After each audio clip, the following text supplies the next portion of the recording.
तो हम लोग अब भगवत गीता के अंतिम पड़ाव पे है, लेकिन आज हम पूर्ण नहीं कर पाएंगे क्योंकि जरूरी नहीं भक्तों का धैर्य रहे क्योंकि आखिरी श्लोक जो है थोड़ा लंबा है, तो कल के लिए रख देते हैं। वो जल्दीबाजी में नहीं करना चाहिए उसको। हम लोग आज 3 श्लोक देखेंगे, तो मेरे पीछे बोलिए। संजय को क्या अनुभव हुआ भगवत गीता सुन करके? एफएम पे सुनने से क्या फायदा होता है?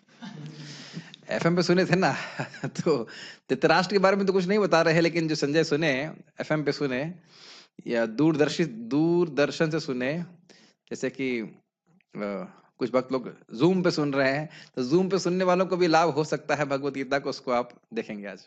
मेरे पीछे बोलिए। संजय उवाच संजय उवाच इत्यहं वासुदेवस्य इत्यहं वासुदेवस्य पार्थस्य च महात्मनः पार्थस्य च महात्मनः संवादम् इमं श्रोषम् संवादम् इमं श्रासम् अद्भुतम रोमहर्षणम्। अद्भुतं रोमहर्षणम्। क्या आप लोगों को भगवत गीता का श्लोक उच्चारण करना अच्छा लगने लग गया है?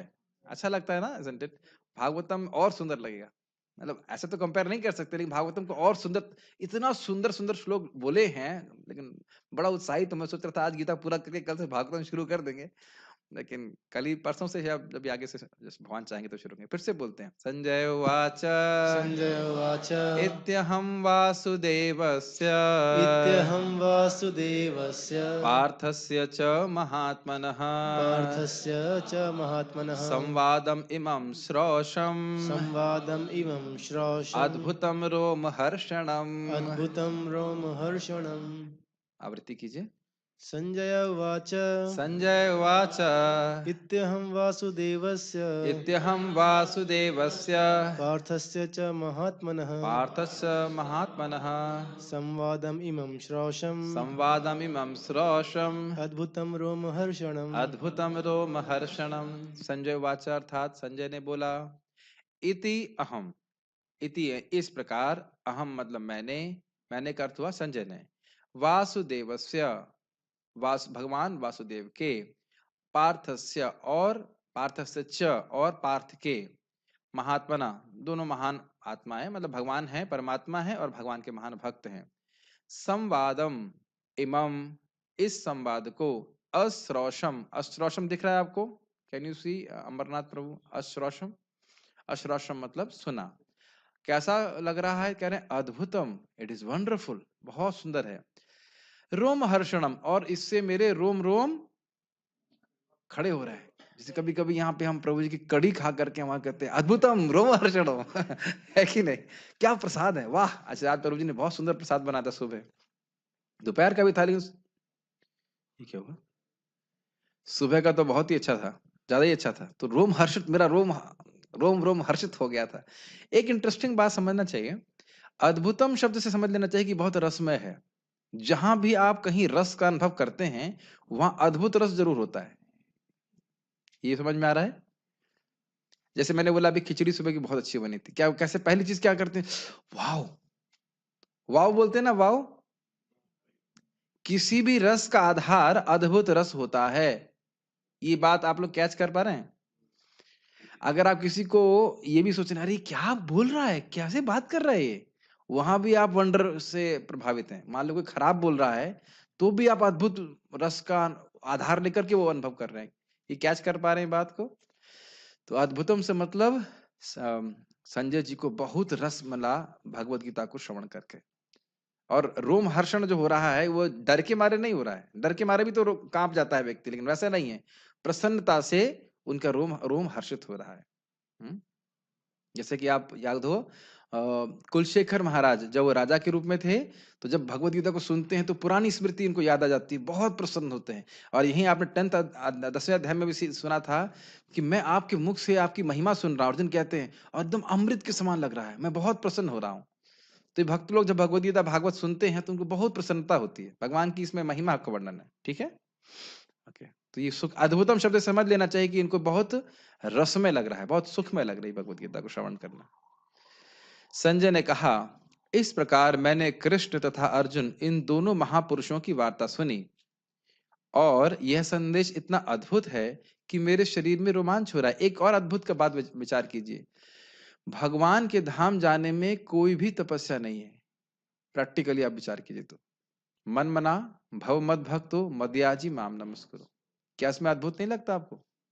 आप देखिए ना, लोग हिमालय में जाके क्या क्या तपस्या करते हैं, लेकिन भगवान के कुछ ऐसा करने के लिए बोल रहे हैं? केवल शरणागति स्वीकार करने के लिए बोल रहे हैं, और कोई तपस्या करने के लिए नहीं बोल रहे हैं। तो हम देख रहे हैं कि ये भगवान का अद्भुत संदेश, भगवान का अपने भक्तों के प्रति स्पेशल वात्सल्य, भक्ति की महिमा, ये सब बड़ा अद्भुत है कि नहीं? केवल भगवान को भोग अर्पण करने से भगवान के धाम जाने की योग्यता प्राप्त हो जाती है। 9वें अध्याय में सीखा था ना, यद करोषि यदश्नासि। ये सब अद्भुत है, इजंट इट? गीता भूषण टीका। तो यहाँ इस शास्त्र का उपसंहार हो रहा है। उपसंहार का मतलब होता है कंक्लूजन। कंक्लूजन, कंक्लूजन समझते हैं? हाँ, निष्कर्ष, हाँ, समाप्ति हो रही। संजय धृतराष्ट्र को संबोधित करते हुए कथा समाप्त कर रहे हैं। यह प्रवचन चेतना में आश्चर्य उत्पन्न करने वाला है। आश्चर्य का मतलब सुख, रस भी उत्पन्न करने वाला है। जहां अद्भुत होगा वहां रस भी होगा, अर्थात अद्भुतम, क्योंकि मानव समाज में यह पहले कभी प्रकट नहीं हुआ था। यह मुझे रोमांचित कर रहा है, रोमहर्षण। एक और बात आप विचार कर सकते हैं, विचार करेंगे तो बहुत सुंदर लगता है। जब आप श्लोकों पे यह विचार करने लगे कि यह क्यों है, then you have a relationship with the shloka. समझ में आया?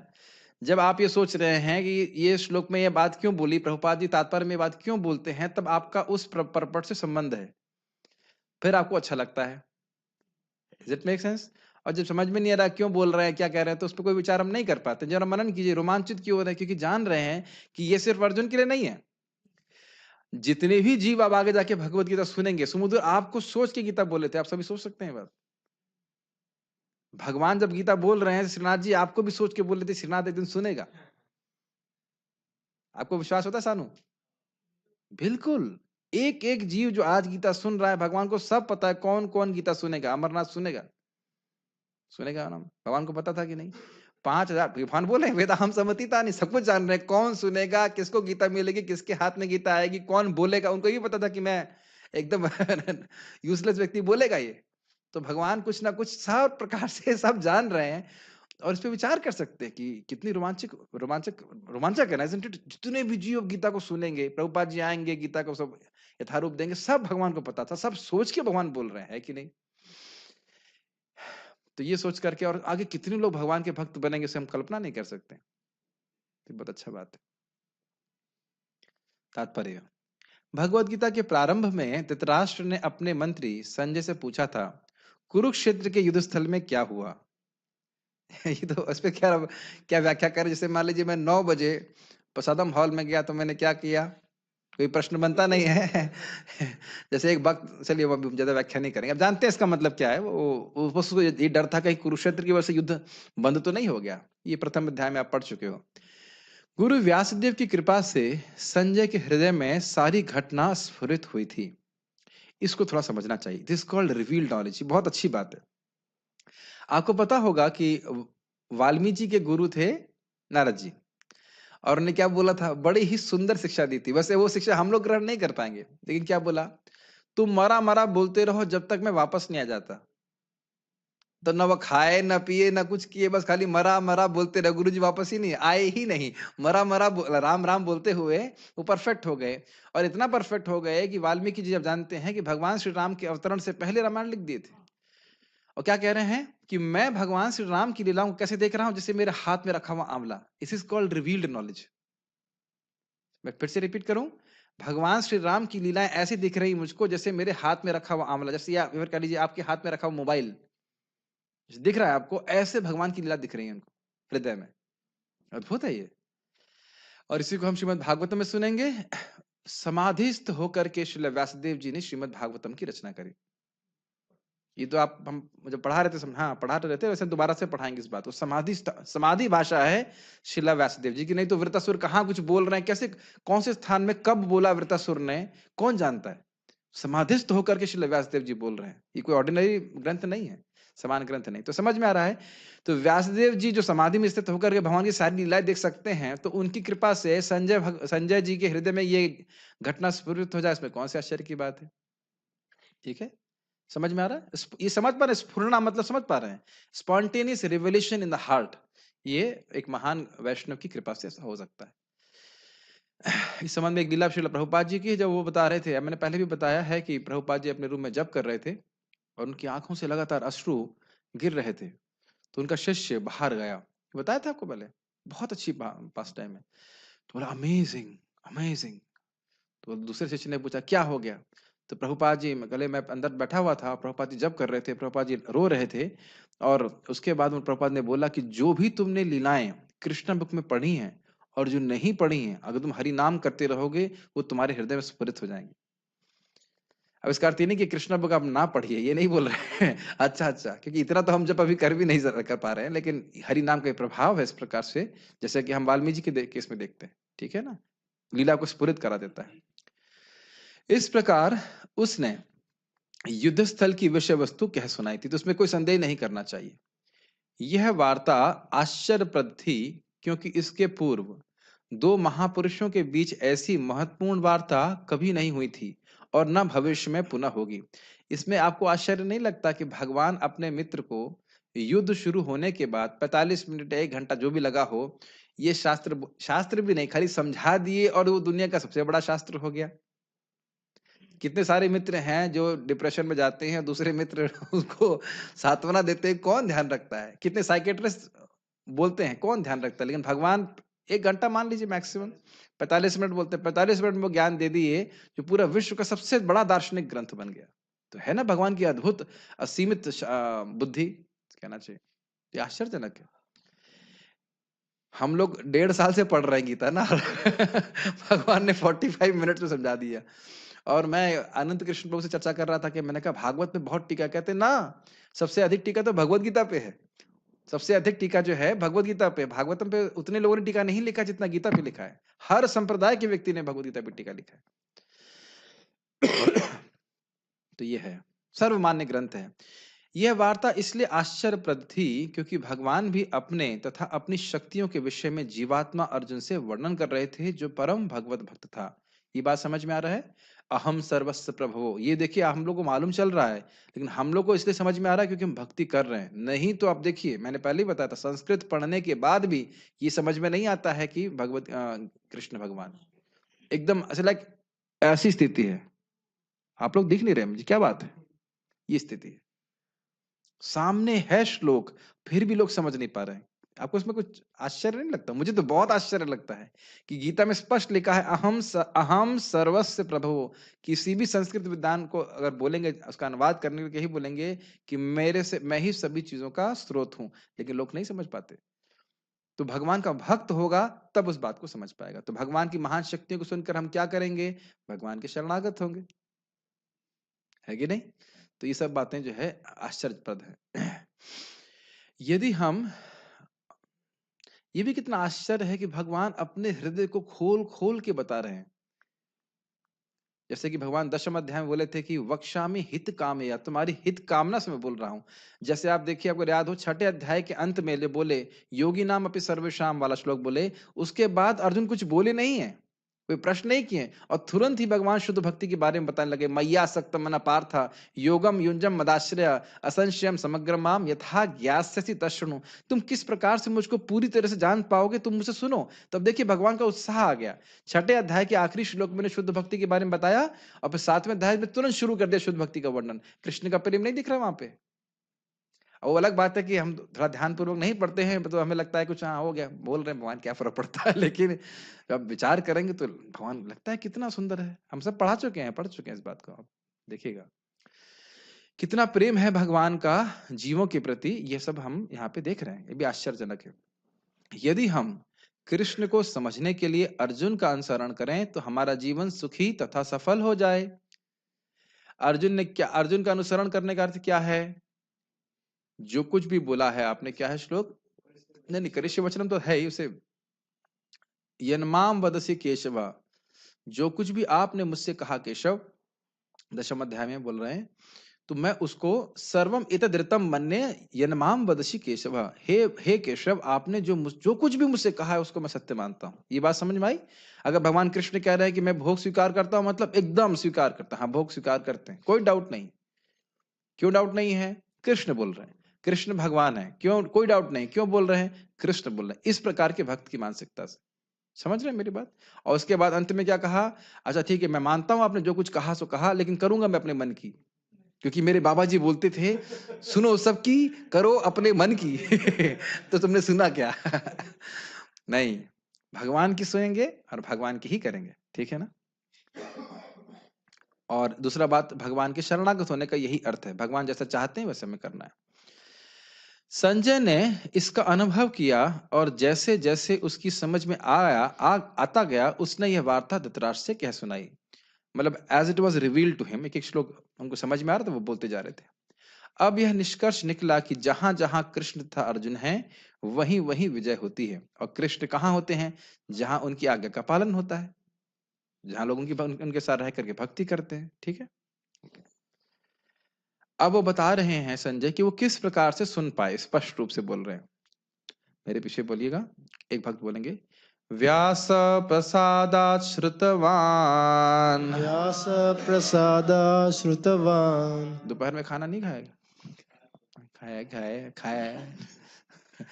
व्यास प्रसादात् श्रुतवान। व्यास प्रसादा श्रुतवान्। बाकी लोगों ने नहीं खाया लगता है। Karnamrit, are you fasting? Should be enthusiastic in chanting. Maybe Mike you can speak slowly, but other ब्रह्मचारी, पता है भागवत में क्या बोला? ब्रह्मचारी मन मेढक की तरह होने चाहिए, जोर जोर से बोलना, ट्रा ट्रा, मतलब वेदिक स्क्रिप्चर्स बोलने हैं, लेकिन जोर जोर से बोलते, ये नहीं, मूली थोड़ा चबा रहे हैं। व्यास प्रसादा श्रुतवान्। व्यास प्रसादा श्रुतवान्। एतद् गुह्यम् अहं परम्। एतद् गुह्यम् अहं परम्। योगम योगेश्वरात् कृष्णात्। योगं योगेश्वरात् कृष्णात्। साक्षात् कथ्यतः स्वयं। साक्षात् कथ्यतः स्वयं। व्यास प्रसादात् श्रुतवान्। व्यास प्रसादा श्रुतवान्। एतद् गुह्यम् अहं परम्। एतद् गुह्यम् अहं परम्। योगम योगेश्वरात् कृष्णात्। योगं योगेश्वरात् कृष्णात्। साक्षात् कथ्यतः स्वयं। साक्षात् कथ्यतः स्वयं। बड़ा स्पष्ट है, संस्कृत तो समझने लगे होंगे। व्यास प्रसादात् श्रुतवान, क्या अर्थ हुआ? व्यास देव जी की कृपा से, प्रसाद मतलब कृपा से, श्रुतवान मैंने सुना। आप देख रहे बोलते बोलते संस्कृत भी सीखना आ गए होंगे। क्या सुना? एतद गुह्यम अहम परम। एतद ये भगवत गीता का ज्ञान, अहम मैंने, जो बहुत गुह्य ज्ञान है, परम गुह्य ज्ञान है, उसको मैंने सुना। परम गुह्य ज्ञान का मतलब क्या था? भगवान के संबंध में, ठीक है। योगम, योगम का मतलब हो गया कर्म योग के बारे में सुना, ज्ञान योग के बारे में सुना, भक्ति योग के बारे में सुना। किसने कहा? कह रहे हैं योगेश्वरात कृष्णात साक्षात कथ्यतः स्वयं। भगवान योगेश्वर, बड़ा अच्छा अच्छा अर्थ लिया जाएगा टीका में।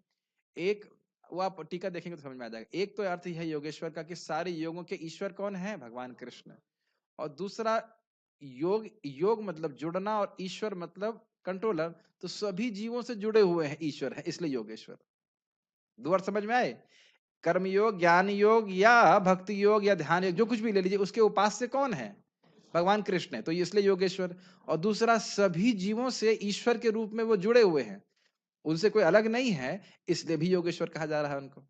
योग ईश्वर, वो ईश्वर जिनका योग, जिनका जुड़ाव सभी जीव से है। देख रहे एक शब्द कितना सुंदर सुंदर अर्थ है। फिर कह रहे हैं कौन कहते हैं? कृष्णात साक्षात, स्वयं रूप कृष्ण ने भगवद गीता को बोला है। साक्षात कथ्यतः स्वयं, स्वयं भगवान कृष्ण ने इसको बोला है। इसीलिए जब बोल रहे हैं ना कि क्या है, मत्तः परतरम नान्यद, समझ लेना चाहिए उसका मतलब। परतरम, परतरम न अन्यत, मुझसे परे कोई नहीं। तो कौन बोल रहा है? साक्षात स्वयं रूप कृष्ण बोल रहे हैं, समझ लेना चाहिए। Make sense? समझना है? ये वह सब चीजें बहुत ही इंटरेस्टिंग है। पता नहीं इंटरेस्टिंग लग रही है कि नहीं लगे, मुझे तो बड़ी इंटरेस्टिंग लग रही है। व्यासदेव की कृपा से मैंने ये परम गुह्य बातें साक्षात योगेश्वर कृष्ण के मुख से अर्जुन के प्रति कही जाती हुई सुनी, ठीक है। गीता भूषण टीका। इस श्लोक में संजय अपनी योग्यता बताते हैं जिससे वे इस संवाद को सुन पाए। क्या योग्यता थी? बीटेक थे कि पीएचडी थे? भक्त थे, गुरु के प्रति अच्छी निष्ठा थी, इसलिए गुरु की कृपा से वे समझ पाए। श्रील व्यासदेव की कृपा से प्रदत्त दिव्य चक्षु और ज्ञान के द्वारा यह रहस्य वह सुन पाए। कभी कभी लोग इस पे संदेह करते हैं, लेकिन संदेह की क्या बात है बताइए। अब जैसे हमारा टीवी तो खैर डीटीएच क्या होता है, डायरेक्ट टू होम, उससे कनेक्टेड नहीं है, लेकिन अगर जो टीवी कनेक्टेड रहता है वो दुनिया भर की सारी जो लाइव चीज चल रहे होते हैं वो देख लेता है, उसमें क्या मुश्किल बात है, कनेक्शन की बात है। ठीक है, तो रहस्य क्यों सुन पाए? दिव्य चक्षु से और दिव्य कानों के द्वारा। तो ये रहस्य क्या है? और ये तो आप देख ही रहे हैं अभी, क्या हमारे यहाँ जो प्रवचन चल रहा है, जैसे फॉर एग्जाम्पल अभी मैं प्रवचन कर रहा हूं, तो कुछ लोग दिव्य चक्षु और दिव्य कानों से नहीं देख रहे हैं, जूम के माध्यम से। क्यों भाई? बात मैं आप लोगों से कर रहा हूं, लेकिन क्या और लोग नहीं देख रहे हैं? लाइव हो रहा है तो फेसबुक फेसबुक एक दिव्य प्रकार का चक्षु नहीं है, एक दिव्य नहीं कह सकते, लेकिन एक टेक्नोलॉजी है ना देखने की, और लाइव देख रहे हैं, साक्षात सुन रहे हैं, है कि नहीं? तो इसी प्रकार से हम लोग समझ सकते हैं वो ट्रांसेंडेंटल टेक्नोलॉजी थी, वो सबको उपलब्ध नहीं थी। व्यासदेव जी उस फेसबुक नहीं चालू किए थे, लेकिन क्या नाम है इनका, व्यासदेव की कृपा से संजय देख पा रहे थे। ठीक है, देखिए इस जगत में जो कुछ भी ज्ञान है वो भगवान की कृपा से प्रकट होता है, चाहे वो फेसबुक का हो, चाहे जूम का हो, चाहे यहाँ पे व्यासदेव जी के पास ज्ञान है। तो यह रहस्य क्या है? यह योग है, अर्थात कर्म योग, ज्ञान योग और भक्ति योग, जो परम भगवान को प्रकट करता है, अर्थात परम। ये समझ लेना चाहिए कि कर्मयोग से भगवान की प्राप्ति नहीं हो जाती, लेकिन वहां से शुरुआत होती है। कर्मयोग करता है, फिर आप जानते हो ज्ञान योग करेगा, फिर ध्यान योग करेगा, अंततः भगवान की भक्ति करेगा और फिर वह भगवान को प्राप्त करेगा। इसलिए सब बातें बहुत गोई हैं, क्योंकि भगवान की प्राप्ति कराने वाला है। दुनिया में तो यही झगड़ा चल रहा है कि भगवान मर तो नहीं गए, ये भगवान है या नहीं है, आप समझ रहे हैं ना, यही झगड़ा चल रहा है। लेकिन ये रहस्यमय ज्ञान ये है जिसके द्वारा हम भगवान की प्राप्ति कर लेंगे। मुझे तो बहुत संशय होता है कि बहुत सारे लोगों को क्या विश्वास है कि हम भगवान की प्राप्ति कर लेंगे।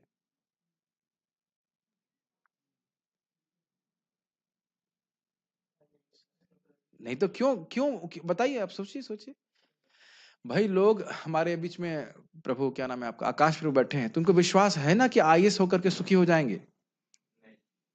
तो फिर क्यों तैयारी कर रहे हो? दुखी होने के लिए 8 घंटे पढ़ रहे हो? नहीं, मैं आपकी निंदा नहीं कर रहा हूं, एक सिंपल सी बात, अगर आपको विश्वास ही नहीं हो कि आईएएस होना जीवन की सफलता है कुछ हद तक, तो फिर इतनी मेहनत क्यों कर रहे हैं? ईमानदारी से बोलिए, है आपके मन में इच्छा है कि बनना है, जीवन की सफलता है, या जो भी आप सोच रहे हो कि हाँ भाई बनना है, अगर विश्वास ही नहीं हो तो आप क्यों मेहनत करेंगे, या कोई भी व्यक्ति क्यों मेहनत करेगा? इट्स जस्ट सिंपल पॉइंट है। जब मैं आईटी की तैयारी कर रहा था, मैं सोच रहा था हाँ भाई मैं ये कर लूंगा तो बहुत अच्छा हो जाऊंगा, तो मैं मेहनत कर रहा था। ऐसा तो नहीं हम छोड़ दे रहे थे उसको। क्या आप भक्तों को भक्ति छोड़ते हुए देखते हैं? तो क्या अर्थ है इसका? इसका अर्थ यही है कि वो सोच रहे हैं कि इससे भगवान तो नहीं, पता नहीं भगवान मिलेंगे कि नहीं मिलेंगे, न क्या है, कहाँ पहुंचेंगे, और कोई कारण है बताइए? कोई कारण है क्या ध्रुव महाराज छोड़ दिए थे बीच में, 5 साल का बच्चा, बताइए, इसी महीने में तो उनको सिद्धि प्राप्त हुई ना, कार्तिक में। तो यही बात है, बड़े ये गुही बात है, लोगों को समझ में नहीं आता तुरंत, इसी कारण से छोड़ देते हैं। अगर भक्ति करते रहेंगे करते रहेंगे करते रहेंगे तो निश्चित भगवान की प्राप्ति होनी। भोग आसक्ति, ध्रुव महाराज को भोग की आसक्ति नहीं थी, वो तो ब्रह्मा जी से बड़ा राज्य प्राप्त करना चाहते थे। चित्रकेतु महाराज के अंदर भोग आसक्ति नहीं थी। जब नारद मुनि ने कहा 7 दिन ऐसे भजन करो तुम्हें भगवान की प्राप्ति हो जाएगी, तो किए 7 दिन, है कि नहीं? किए ना? चित्रकेतु महाराज के बारे में आपको पता ही होगा। अजामिल की कितनी भोग की आसक्ति रही होगी? 88 साल तक भोग किया उसने, 83 साल तक किया उसने। तो ये सब बात नहीं है, भगवान की भक्ति गरिष्ठ से गरिष्ठ भोग की आसक्ति को त्याग देती है, हमारा संकल्प में कमी रहती है, और संकल्प में कमी रहने का मुख्य कारण है श्रद्धा की कमी, और श्रद्धा में कमी रहने का कारण है श्रवण की कमी। भाई आप सुबह भी मत खाइए, सुबह तकलीफ होती है ना 9 बजे, और शाम को भी मत खाइए, अगले दिन सुबह फिर मत खाइए, और शाम को फिर मत खाइए, कब तक चलेंगे बताइए, कब तक चलेंगे? वीकनेस आ जाएगी तुरंत। तो भौतिक वीकनेस तो हम समझते हैं, आध्यात्मिक वीकनेस को हम नहीं समझ पाते, और वो उसका प्रभाव आगे दिखने लगता है। आप देखिए शाम को थोड़ा कथा श्रवण कीजिए, अगले दिन सुबह जब के लिए उत्साह रहता है।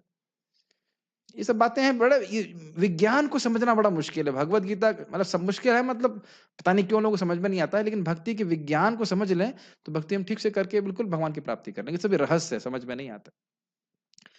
मैंने इसे सभी के ईश्वर से सुना है, जिनका संबंध देव मानवादि निखिल प्राणियों से है, अर्थात योग। समझ में आया? योगेश्वर का मतलब क्या हो रहा है? योग मतलब जुड़े हैं, और ईश्वर मतलब कंट्रोलर। तो मैंने उनसे सुना है, किनसे सुना है? योगेश्वर से, मतलब वो कृष्ण जो सभी के नियामक हैं उनसे सुना है, यहाँ तक कि देवता यानी ब्रह्मा जी और शिव जी के भी नियामक हैं उनसे सुना है, इसलिए योगेश्वर कह रहे हैं। ठीक है, योगेश्वर का समझ में आ रहा है? आप लोग ग्रहण कर पा रहे हैं? ठीक है। मैंने इसे स्वयं रूप कृष्ण के स्वमुख से सुना है, न कि किसी अन्य व्यक्ति के द्वारा परंपरा में, अर्थात साक्षात कथ्यतः। प्रभुपाद समझाएंगे, इससे कोई दिक्कत नहीं है, परंपरा से सुनने भी वही लाभ होता है, लेकिन यहाँ साक्षात का मतलब है सीधे मैं कृष्ण से सुन रहा हूँ, भगवान व्यासदेव की कृपा से सीधे सुना। जैसे हम लोग भी सुनते ना, ये बात तो हम महाराज जी से सुने सीधे, एकदम बोलते हैं ना, ये बात तो हम सीधे सुने, इसमें कोई कोई डाउट नहीं है, हम तो कान से, अपने कान से सुने हैं, ऐसा करके बोलते हैं, है कि नहीं? बोलते हैं ऐसे।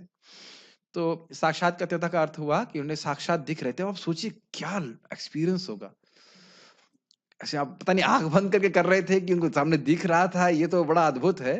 नहीं, सीधे कृष्ण बोल रहे हैं, उनको सौम्य वपु है, वो रथ पे आसीन है और वो अर्जुन को बोल रहे हैं, पूरा सीन उनके सामने है।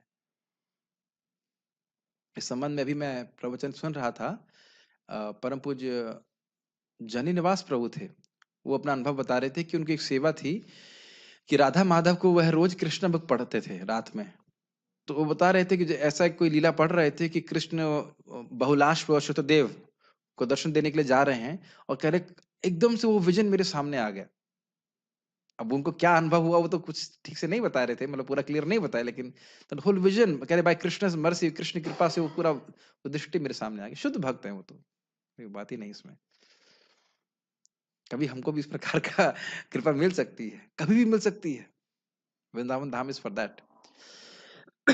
लेकिन उसे विचार करने वाला बात है कि कैसा लग रहा होगा और कृष्ण को देख रहे हैं एकदम लाइव। इसके द्वारा संजय अपने भाग्य की प्रशंसा कर रहे हैं, कितनी सुंदर बात है। यही बात हम लोग अभी अभी मैं बोल ही रहा था ना, कितना बड़ा भाग्य है। संजय कह रहे हैं कि कितना बड़ा भाग्य, जैसे आज मैं बहुत भूखा था और प्रभु जी ने बहुत सुंदर प्रसाद बनाया, तो मैं क्या सोचा, आह क्या भाग्य है, कितना भूखा था मैं और इतना सुंदर प्रसाद मिल गया। ऐसे तो हम लोग अनुभव करते हैं ना, भाग्य इसी प्रकार से सोचते हैं ना। तो यहाँ संजय कह रहे हैं कि वो कितना मेरा बड़ा भाग्य है, और भाग्य मतलब अपने अंदर कोई योग्यता नहीं देख रहे हैं, लेकिन भगवान व्यासदेव की कृपा से मैं आप ये सुंदर लीला देख। जिस दिन आपको ऐसा अनुभव होगा, आप अपने को भाग्यवान नहीं मानोगे। जिस दिन नाम जप में सुख मिलता है, क्या अपने आप को भाग्यवान नहीं मानते? क्यों गलत बोल रहे हैं? हर व्यक्ति को ऐसा होता है कि जब कृष्ण की भक्ति में बड़ा सुख मिलता है, इससे अच्छी कोई चीज नहीं है कि नहीं? तो इस प्रकार से संजय जो है प्रसन्न हो रहे हैं। तात्पर्य, व्यास संजय के गुरु थे और संजय स्वीकार करते हैं कि व्यास की कृपा से ही वे भगवान को समझ सके। ये बहुत इंपॉर्टेंट बात है। और उदाहरण आप समझ लीजिए, ध्रुव महाराज भगवान को देख पाए, बिल्कुल देख पाए, लेकिन किसकी कृपा से? नारद जी की कृपा। कृपा का मतलब नारद जी के हृदय में संकल्प आ गया कि इस बच्चे को भगवान दिखने चाहिए। चित्रकेतु महाराज भगवान को देख पाए, किसकी कृपा से? नारद जी की कृपा से। 7 दिन में इनको संकर्षण भगवान का दर्शन होना चाहिए, ये उनके हृदय में इच्छा आ गई।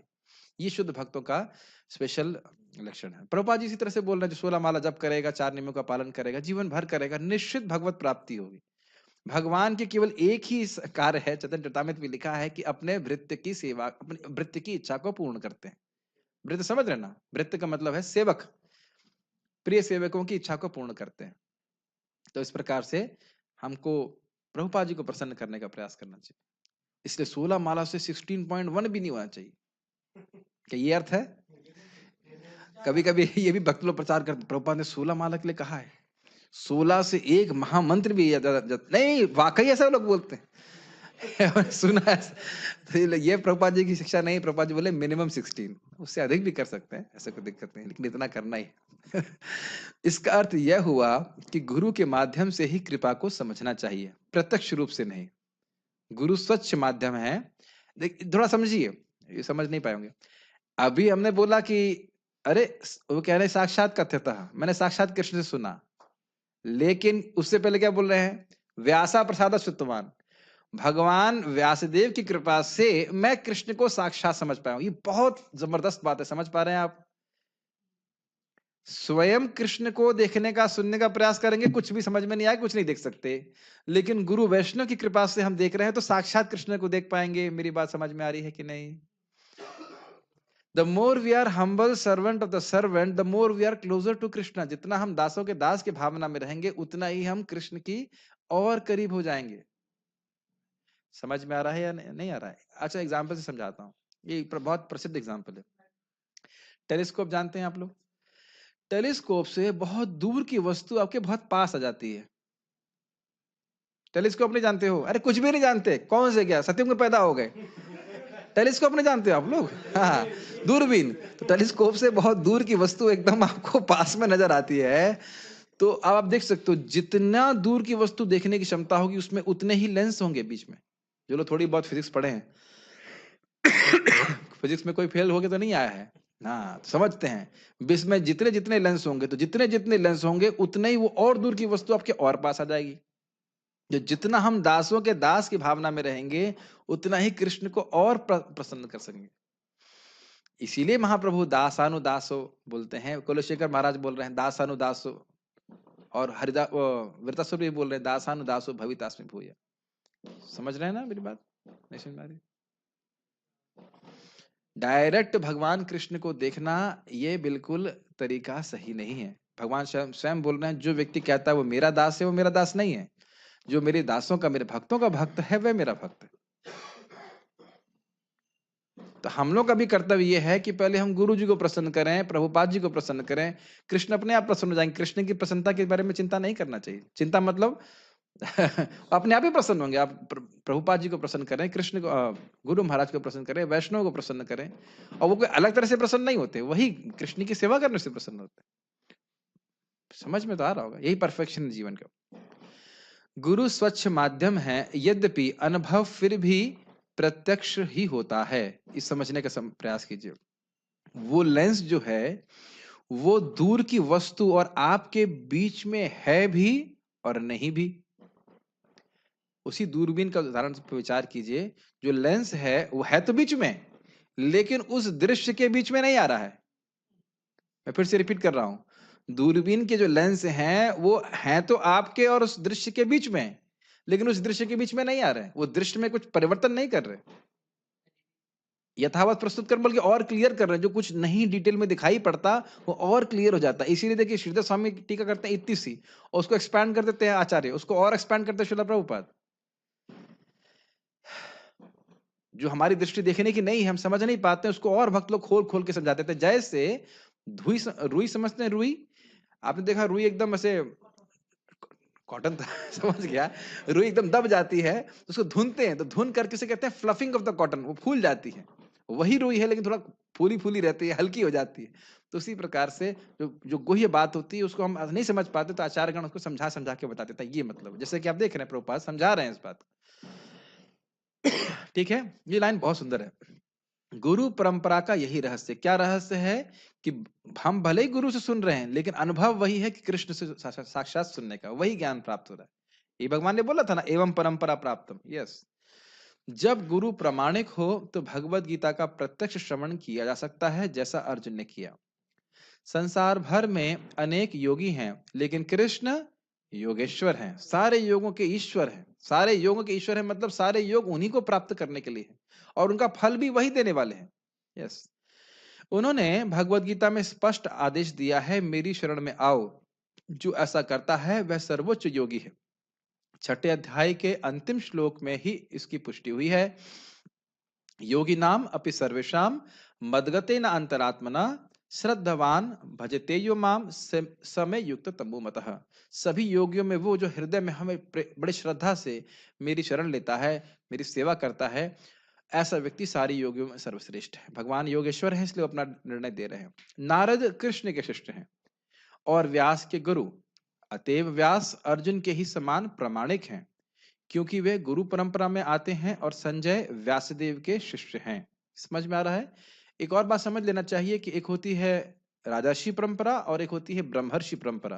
तो राजर्षि परंपरा कभी कभी खंडित हो जाती है काल के प्रभाव से, लेकिन ब्रह्मर्षि परंपरा कभी भी नष्ट नहीं होती। जैसे कि ब्रह्मा जी से नारद जी से व्यासदेव, व्यासदेव से आप देख रहे हैं संजय। और यह परंपराएं भी विभिन्न शाखाओं में होती हैं। जैसे इस्कॉन भी एक शाखा है ब्रह्म मध्य गौड़ी संप्रदाय की। समझ रहे हैं ना मेरी बात? और इसमें बहुत सारी शाखाएं, बहुत सारे गुरु हैं, उनके बहुत सारे शिष्य हैं। यस प्रभु।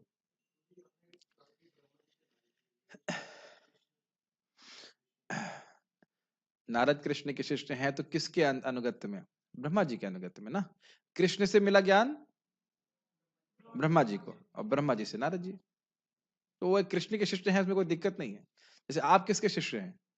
आप एक दृष्टि से कृष्ण के शिष्य हैं, कृष्ण हमारे शिक्षा गुरु हैं। लेकिन अब भगवान की शिक्षा सीधे तो समझ में नहीं आ रही है ना, प्रभुपाद जी के द्वारा प्राप्त हो रही है, इसमें कोई दिक्कत नहीं। भागवत में भी भगवान को गुरु बोला गया है, और मैं समझ रहा हूँ भगवत गीता में भी एक श्लोक है जिसमें भगवान को बोलते हैं गुरु, माता पिता गुरु, ऐसे कुछ मैं भूल रहा हूँ, 11वें अध्याय में शायद बोलते हैं कि आप ही मेरे गुरु हैं, ऐसा करके अर्जुन बोलते हैं। यस, ठीक है, कहाँ गए? अब अच्छा लग रहा है कि कम से कम आप ध्यान तो दे रहे हैं, आप देख रहे हैं। यदि आप स्वयं पढ़ रहे होते, ये मैंने स्वयं भी पढ़ा होता, केवल मैं स्वयं पढ़ रहा होता तो ये बात नोटिस नहीं करता। यही डिस्कशन का फायदा होता है। आप देख रहे हैं, अब आपका प्रोसेसर चालू हो गया चलना है, आई वांट दिस।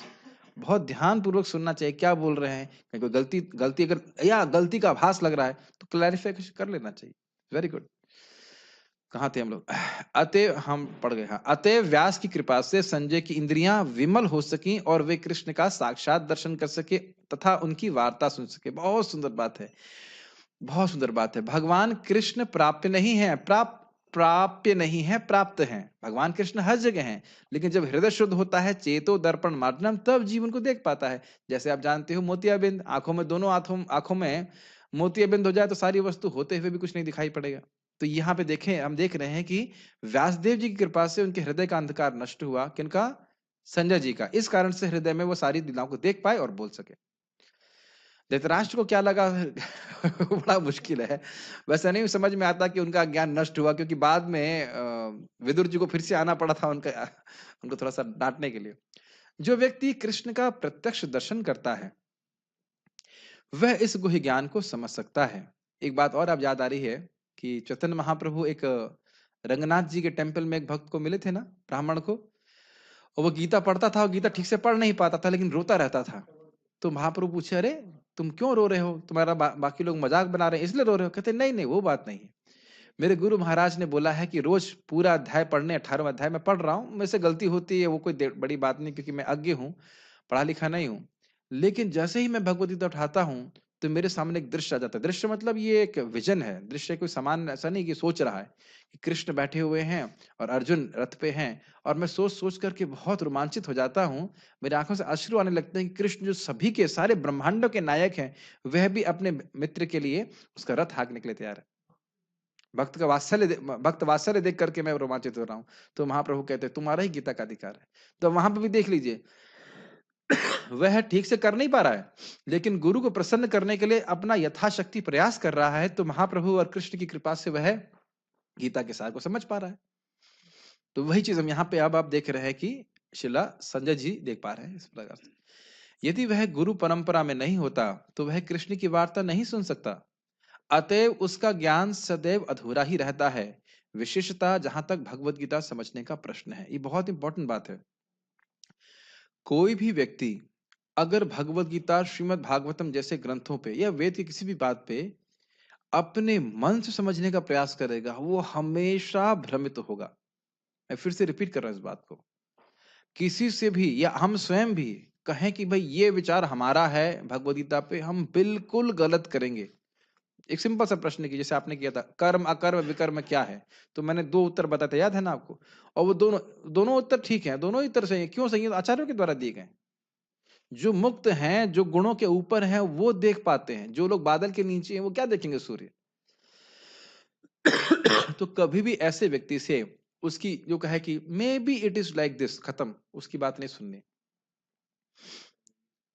हाँ, हम ये कह सकते हैं कि ये मेरी समझावट है, ये हम मान सकते हैं, ये हम बोला सकते हैं, और उसको उसमें हम चांस ये है कि हम उसमें इम्प्रूव कर सकते हैं। कोई और श्रेष्ठ वक्त वैष्णव हो, वो और अच्छी हमको समझावट दे सके, ठीक है, ये मेरी समझावट है, हम यह बोल सकते हैं। और यह बोलते हैं हमें नहीं पता, दोनों बात। लेकिन ये कोई कहे कि may be it is like this, तो फिर खत्म। आध्यात्मिक विषयों में ऐसा कभी भी नहीं होता। गुरु परंपरा में ऐसा कुछ क्लियर नहीं, may be Krishna is God, may be not, ऐसा नहीं है। कृष्ण भगवान हैं, एकदम स्पष्ट। तो यही बात बोल रहे हैं कि भगवत गीता जैसे ग्रंथ को अगर कोई गुरु परंपरा में नहीं स्वीकार करता है तो वह निश्चित रूप से गलती करेगा, और ऐसा व्यक्ति, उसकी प्रवचन का कोई प्रभाव नहीं होगा। क्या प्रभाव होना चाहिए भगवद गीता को पढ़ के? लोग कृष्ण के शरणागत होने चाहिए, कृष्ण के भक्त बनने चाहिए। एक भी नहीं बन रहा है। प्रभुपाद जी बता रहे हैं ना कि इतने सारे टीकाएं हैं, इतने सारे लोग पढ़ भी रहे हैं, एक भी व्यक्ति भगवान को भक्त नहीं बन रहा है। प्रभुपाद जी की भगवद गीता पढ़ के बन रहे हैं। कारण क्या है? आपने देख रहे हैं ना किस प्रकार से चला प्रभुपाद जी बलदेव विद्याभूषण जी की टीका कोई फॉलो कर रहे हैं, कहीं अपने मन से नहीं लिख रहे। हाँ, वो उदाहरण ऐसा प्रस्तुत करेंगे ताकि हम समझ सके, लेकिन जो जो एसेंस है वो कभी चेंज हुआ कि नहीं हुआ? कभी चेंज नहीं हुआ। प्रभुपाद जी यही बोले, this is my secret that I never change anything. ठीक है। भगवद गीता में योग की समस्त पद्धतियों का, कर्म योग, ज्ञान योग तथा भक्ति योग का वर्णन हुआ है। स्पष्ट है श्री कृष्ण इन समस्त योगों के स्वामी हैं। क्या अर्थ है? इन सभी योगों के द्वारा अंततोगत्वा कृष्ण प्राप्य हैं, प्राप्त किया जाता है। लेकिन यह समझ लेना चाहिए कि जिस तरह अर्जुन कृष्ण को प्रत्यक्षतः समझ सकने के लिए भाग्यशाली था, उसी प्रकार व्यासदेव की कृपा से संजय भी कृष्ण को साक्षात सुनने में समर्थ हो सका। क्या सीखा आपने?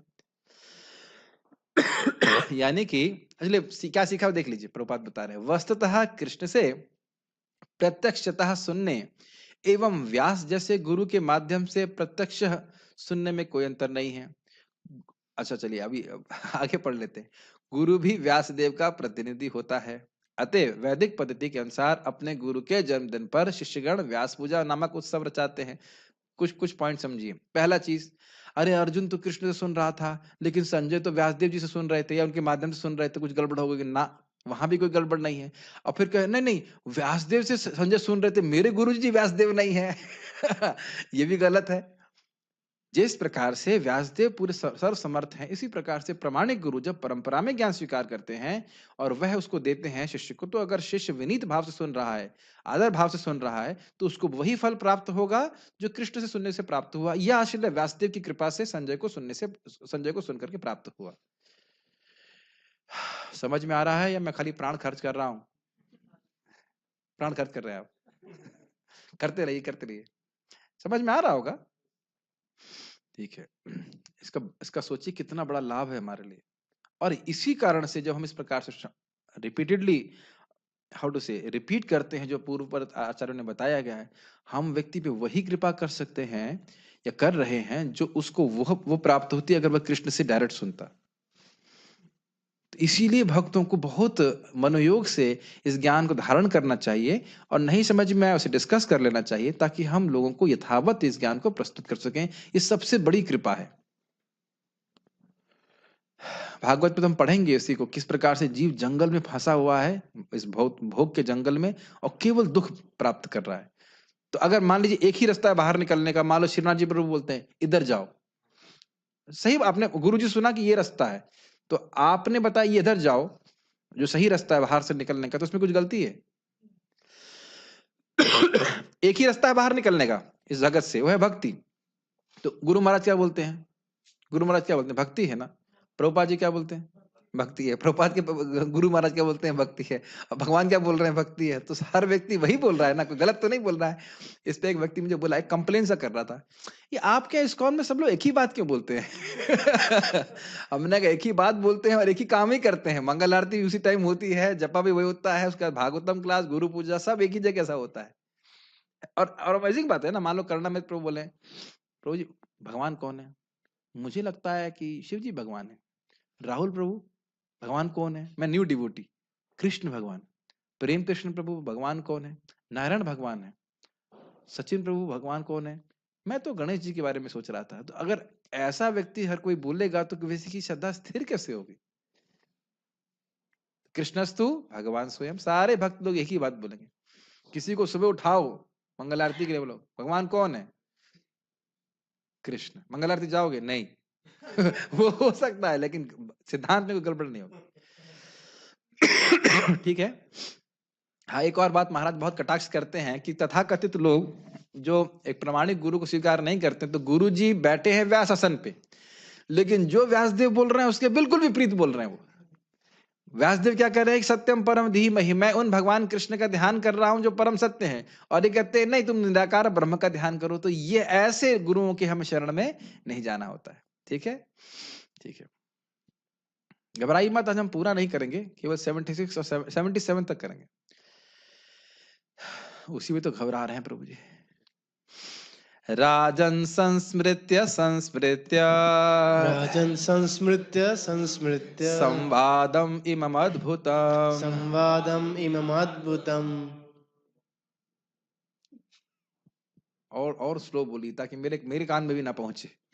केशवार्जुनयोः पुण्यम केशवार्जुनयोः पुण्यम् हृष्यामि च मुहुर्मुहुः। हृष्यामि च मुहुर्मुहुः। ये मुहु शब्द याद रखिएगा। मुहु को भागवत में बताएंगे। मुहु मतलब बार बार। मुहु मतलब इसको पढ़िएगा। बहुत सुंदर शब्द है वहां पे, बहुत सुंदर शब्द है।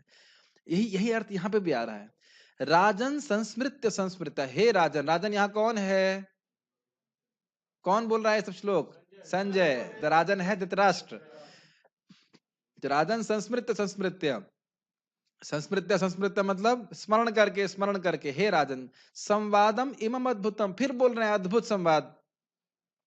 केशवार्जुनयो पुण्यम, केशव बनी भगवान कृष्ण, कृष्ण जो का मतलब ब्रह्मा और ईश मतलब शिव जी के भी नियामक हैं, यह बहुत सुंदर केश वाले हैं। उन कृष्ण और अर्जुन के, इन दोनों के पुण्यम संवाद, पुण्य मतलब पुण्य देने वाला, पवित्र करने वाले संवाद को स्मरण कर करके हृष्या मतलब हर्ष, बहुत सुखी हो रहा हूं, बहुत सुखी हो रहा हूं। ये आप देखेंगे जब भगवद्गीता समझेंगे, जब कर रहे हैं ऐसे कुछ और भी बात है तो कोई श्लोक स्मरण आता है तो बहुत अच्छा लगता है, उसके अर्थ में विचार करेंगे तो बहुत अच्छा लगता है। मुहुर मुहुर बस मैं ये बोल देता हूं, भागवत में यही बोला है। निगम कल्पतरोर गलितम फलम सुख मुखाद अमृत द्रव संयुतम पिबत भागवतम रसमालयम मुहुर अहो भुव भाव कहा। मुहु का मतलब बार बार, यानी कि जितना हम स्मरण करेंगे उतना ही स्मरण करने की स्प्रिया और बढ़ जाएगी। समझ में आई? नहीं समझ में आ रहा? जैसे हम लोग कुछ खाना खाते हैं तो शुरुआत में बहुत अच्छा लगता है कि भूख लगती है, लेकिन जैसे जैसे खाते जाते हैं, इसे कहते हैं लॉ ऑफ डिप्रिशिएटिंग टेस्ट, ऐसा कुछ होता है, डिप्रिशिएटिंग रिटर्न्स, हमने इकोनॉमिक्स ही पढ़ी है। लॉ ऑफ डिप्रिशिएटिंग रिटर्न्स, कुछ भी होगा इंग्लिश में ऐसा होता है, जो भी आप लोग ने नहीं पढ़ी है इसलिए कुछ भी बोल देता हूं, लेकिन पॉइंट इज दैट कि आप देखते हैं भूख लगती शुरुआत में पहले 5 कौर बड़े अच्छे लगते हैं, उसके बाद जैसे जैसे भूख कम हो जाती तो फिर वो अच्छा खाना भी उतना नहीं अच्छा लगता। लेकिन यहाँ कथा ऐसी नहीं है, जितनी कथा सुन रहे हैं, जितना उसमें स्मरण कर रहे हैं, उतना और कथा सुनने की स्प्रिया बढ़ रही है। स्प्रिया मतलब इच्छा। तो कह रहे हैं संस्मृत संस्मृत, दो शब्द क्यों आया? मैं स्मरण कर रहा हूं, मैं स्मरण कर रहा हूं। जैसे इस जगत में कोई व्यक्ति गाली दे देता है तो हम संस्मृत करते हैं कि नहीं? स्मरण कर करके उसने क्यों बोला, फिर हम डिप्रेशामी, मैं डिप्रेशन में चला जाता हूँ। दुखामी, मैं दुख का अनुभव करता हूँ। संस्मृत्य, और जितना स्मरण करते हैं और स्मरण करने का मन करता है, उसने क्यों ऐसा बोला, उसने क्यों बोला, होता है कि नहीं? ऐसे ही इसके विपरीत में भगवान की वाणी, उसको स्मरण करके जितना वो स्मरण कर रहे हैं उनको और सुख मिल रहा है, उसको और स्मरण करने की इच्छा संजय की हो रही। हे राजन, जब मैं कृष्ण तथा अर्जुन के मध्य हुई इस आश्चर्यजनक तथा पवित्र वार्ता का बारंबार स्मरण करता हूं तो प्रतिक्षण आह्लाद से गदगद हो उठता हूं। आह्लाद समझ गए? अति आनंद। गीता भूषण टीका। हे राजन धृतराष्ट्र, जब मैं इस आश्चर्यजनक और पुण्य संवाद का स्मरण करता हूं जो श्रोता के अविद्या पर्यंत सभी दोषों को हरने वाला है, तो इससे प्रतिक्षण मेरे रोम रोम पुलकित हो रहे हैं। ये लाइन समझ में आई आपको? अविद्या समझते हैं ना, अज्ञान, अपने स्वरूप की अस्मृति। तो कह रहे हैं कि ये खूब वही बात जो मैं आपको बोल रहा था, खुश हो रहे हैं कि न, अर्जुन तो शुद्ध भक्त हैं, अर्जुन का तो कल्याण होने का कोई प्रश्न ही नहीं, वो तो पहले से कल्याण में है। आगे जो जो लोग इस गीता को सुनेंगे उन सबकी अविद्या निवृत्त होगी, सब भगवत प्राप्ति करेंगे। आप समझ रहे ना मेरी बात? तो ये सुन सुनकर बड़े खुश हो रहे हैं। ठीक है, अपने लिए तो खुश हो ही रहे हैं, सबकी अविद्या निवृत्त होगी इसलिए वह खुश हो रहे हैं। अविद्या पर्यंत समझ लेना चाहिए कि अविद्या ही लास्ट दोष है। जो मूल क्लेश है वो हमारा अविद्या है, जिसके कारण हम अपने आप को शरीर मानते हैं। तो वो समाप्त मतलब अब मुक्त, खत्म, अब कुछ नहीं रहा। भाव स्तर पे व्यक्ति की पूरी तरह से अविद्या नष्ट हो जाती है, मतलब बिल्कुल अब कोई देह का अनुसंधान नहीं रहता। ठीक है, तात्पर्य, भगवत गीता का ज्ञान इतना दिव्य है कि जो भी अर्जुन तथा कृष्ण के संवाद को जान लेता है वह पुण्य आत्मा बन जाता है। यहाँ पुण्य का अर्थ समझ लेना चाहिए। पुण्य मतलब शुद्ध करने वाला, अविद्या को निवारण करने वाला, अविद्या का निवर्तक। ये सब मेरी लैंग्वेज आप लोगों को समझ में आ रही है? गुड। जैसे बुखार का निवर्तक, बुखार खत्म करने वाला, उसी तरह अविद्या रूपी बीमारी, जॉन्डिस रूपी बीमारी को समाप्त करने वाला। और इस वार्तालाप को भूल नहीं सकता। ये भी इंटरेस्टिंग है, जितना वह पुण्यात्मा होगा, जितना शुद्ध होगा, उसको उतना ही भगवत गीता को सुनने में और रुचि होगी। मैंने एग्जांपल दिया था ना, एक बहुत सीनियर डिवोटी मुझे बोल रहे थे कि मैं कभी तृप्त नहीं होता भगवत गीता को सुनने से। परम पूज्य भूरिजन प्रभु बताते हैं 40 साल से भगवत गीता पढ़ रहे हैं उनको, और फिर बहुत अच्छा लगता है। यहाँ पे एक रिट्रीट में बोल रहे थे, this Krishna book is so nice. क्या अनुभव होगा हमको। नाइस कहने का मतलब क्या है, उनका नाइस कहने का मतलब क्या है, वो तो बड़ा अद्भुत नाइस हो रहा है ना, मतलब हृदय शुद्ध हो गया इस कारण से। आध्यात्मिक जीवन की यह दिव्य स्थिति है। आप देखिए ना, परम पूज्य जयप्रदा कमार जितने बीमार हैं और वो पुस्तक लिख रहे हैं चेतन महाप्रभु के ऊपर, मैं सोच रहा था, मैं चकित था कि महाप्रभु, हम लोग अगर इतने बीमार हो तो हम कहें हम कुछ नहीं करेंगे, बस हम बहुत हो गया ऐसा करके, लेकिन महाप्रभु के ऊपर अभी पुस्तक लिख रहे हैं ना महाराज, तो किस प्रकार से उनका आसक्ति, कितना कितना सुख मिल रहा होगा उस चीज के लिए। तो ये सब है आध्यात्मिक जीवन की यह दिव्य स्थिति है। दूसरे शब्दों में, जब कोई गीता को सही स्रोत से अर्थात प्रत्यक्षतः कृष्ण से सुनता है तो उसे पूर्ण कृष्ण भावनामृत प्राप्त होता है। प्रत्यक्ष का समझ आ गया होगा अर्थ, गुरु परंपरा में स्वीकार करता है। कृष्ण भावनामृत का फल यह होता है अच्छी बात है, ऐसा नहीं कि गीता पढ़ा उसके बाद बीड़ी फूकेगा, भाई गला सूख गया थोड़ा बीड़ी बीड़ी लेके आओ।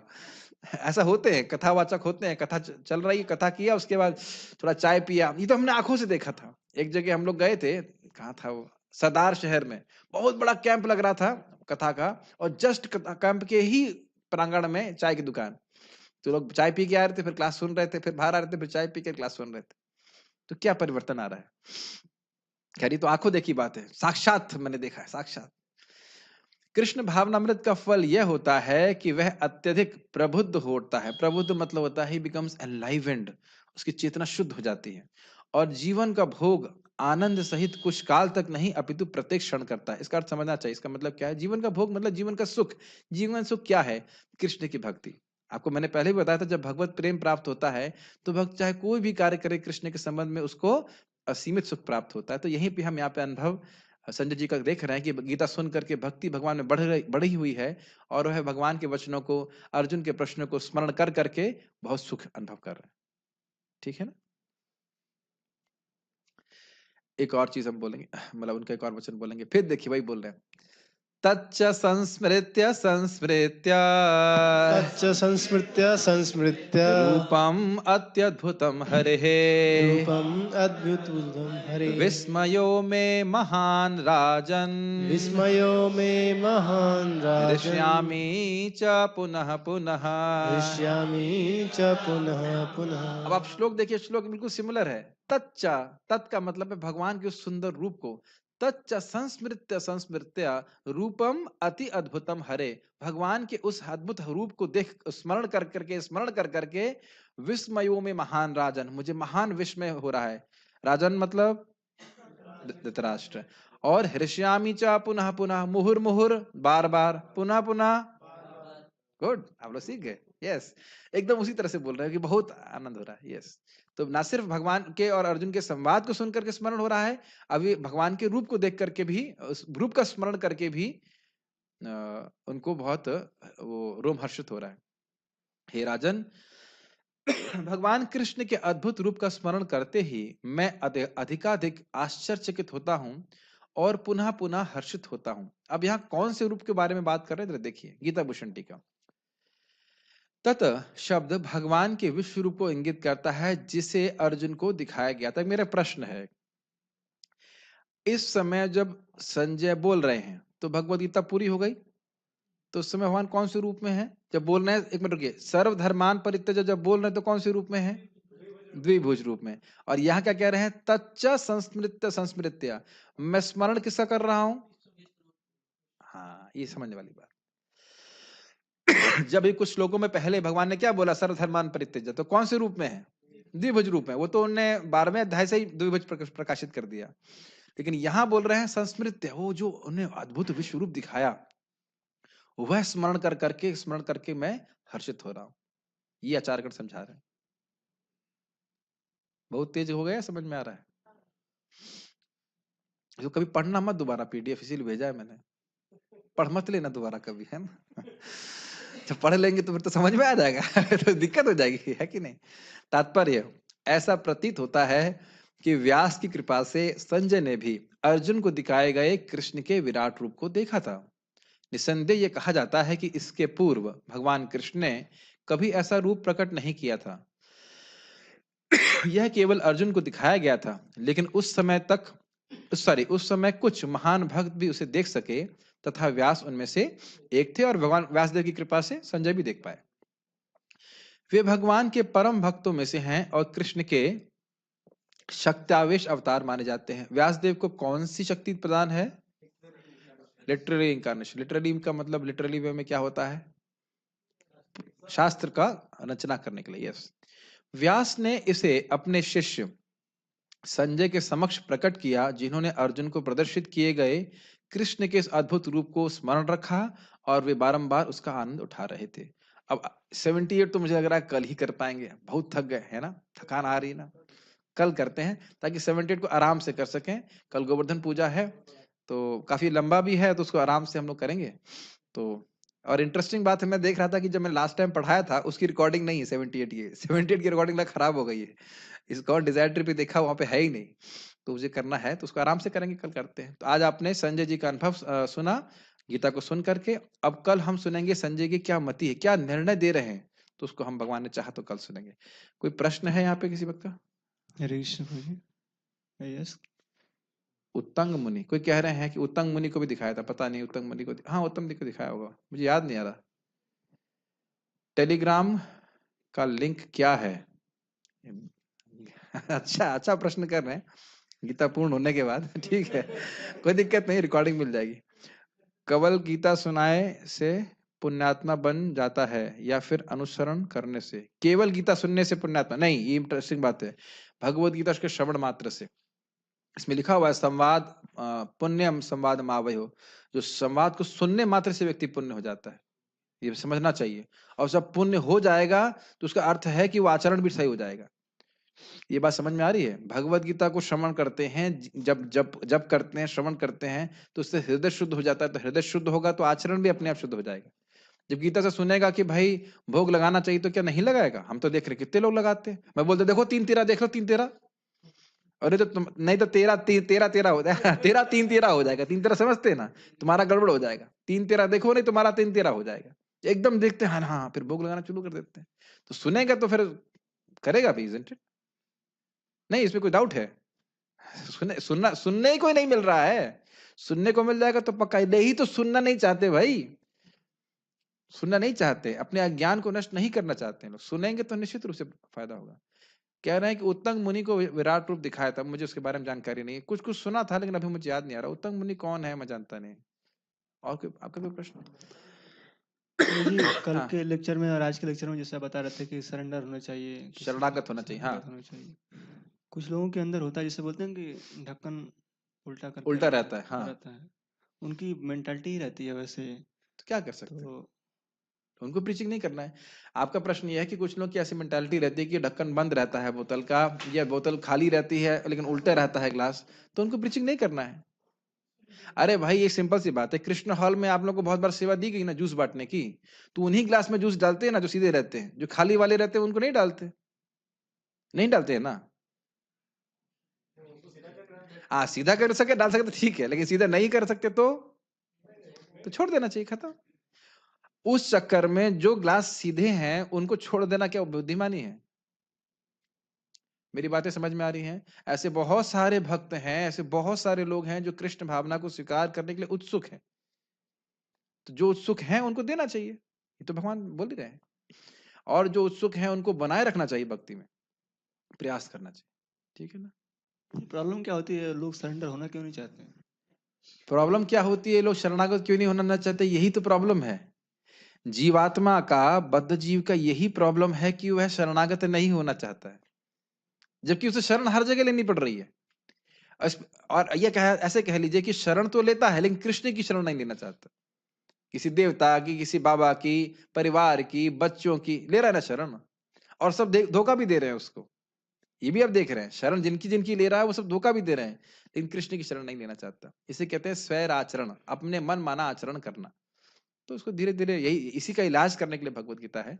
उसके यही तो भगवान बता रहे हैं कि शास्त्र के अनुसार जो चलेगा व्यक्ति, वह भगवान के अनुसार चल रहा है और भगवान की प्राप्ति करेगा। तो ये यही बीमारी ही है। उसको बार बार जब हम शास्त्र सुनते हैं, भक्त उन लोगों के संग में रहते हैं या उन लोगों को देखते हैं जो शास्त्र के अनुसार जीवन पालन करने के लिए उद्यत हैं, तो हमारी भी इच्छा होती है कि हम वैसे चलें, वैसे करें, है कि नहीं? और यस प्रभु, माइक दे दीजिए प्रभु जी। आने के बाद भी सुनने के बाद भी सरेंडर नहीं हो रहा है। अभी आया नहीं है वो।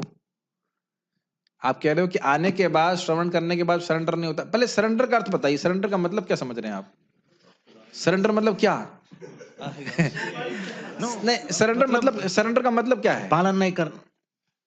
सरेंडर का मतलब समझे थे ना आप? जो हमारी भक्ति के लिए अनुकूल है उसको ग्रहण करना, जो प्रतिकूल है उसको रिजेक्ट करना। कम से कम इतना तो कोई करे।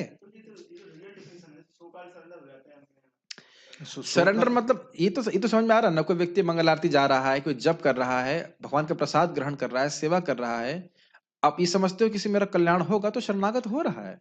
इसे होल प्रोसेस ऑफ सरेंडर, उसमें क्या दिक्कत है? अब ये बात है कि कौन व्यक्ति कितना शरणागत होना चाहता है, ये भी इंपॉर्टेंट बात है। अगर मान लीजिए कोई 2 माला जप कर रहा है या 1 महामंत्र कर रहा है, 1 माला जप किया उसने, तो क्या वो भगवान के शरणागत नहीं है? माय क्वेश्चन तो सुन रहा है, आ गए इस कान को, फिर भी पालन नहीं कर रहा है। देखिए, एक बात तो ये है कि वो सुन रहा है, ये डाउटफुल है। पहली बात तो ये है। दूसरा बात क्या है कि कुछ लोग केवल सुनने का बहाना कर रहे हैं, मतलब ढोंग कर रहे हैं, जेन्युइनली नहीं सुन रहे हैं। और एक और बात, अगर आपने प्रश्न कर रहे हैं, मैं आपको और हैवी बात बोलना चाहता हूं। प्रभुपाद जी बोलते हैं, a person who has ulterior motivations, he cannot understand the philosophy of Krishna consciousness. ये इसमें it's like verbatim as it is in Prabhupada books. मैं ढूंढ के दिखा दूंगा आपको। जो व्यक्ति भक्ति करने के लिए नहीं आया है, उसको भक्ति समझ ही नहीं आएगी कि भक्ति चीज क्या है।